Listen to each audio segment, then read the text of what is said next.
Tomirdan qo'rqilishi ko'pchilik muxlislar so'rayapti, o'sha men ko'rsatib o'taman. Qanaqa qilib tomiri cho'ziladi, hali terini tortib qilinadi. Birinchi qiladigan ishimiz har doim jugut to'g'ri bog'lash kerak.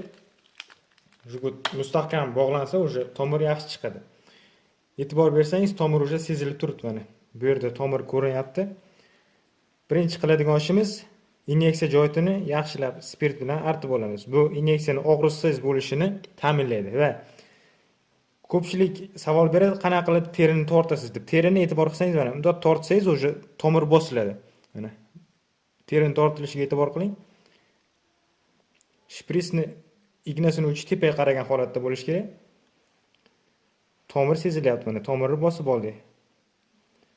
Sekin burchak ostida ignani kiritamiz.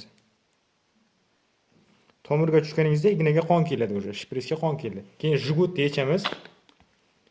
Sekin asta dori vositasini jo'natamiz. Bezovtaliklar yo'q. Inyeksiya paytida bemorda noxushlik bo'lsa, sразу же inyeksiyani to'xtatish kerak. Masalan, ko'ngillanishi bo'lishi mumkin, ukol yoqmasa.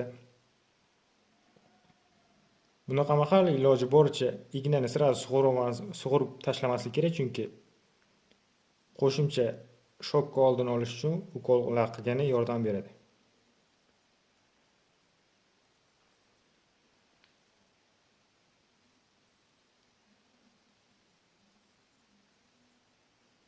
Biroz shpritsni tagida qoldiramiz. Men hozir buni orqasidan o'sha sistema kapelnitsa ulashim kerak, shuning uchun paxtani ignaning ustiga qo'yamizda shpritsni bo'shatamiz va kapelnitsani ulaymiz. Sekin asta vintovoy zajimini ochamiz va kapelnitsa ham tomishi boshladi o'sha. Paxta qo'yishimizdan sabab o'sha bu yerga qon chiqib hamma joyi iflos qilmaydi. Sterilni paxta ignaning ustida turaveradi. Hammaga e'tibor uchun rahmat, sog' bo'linglar.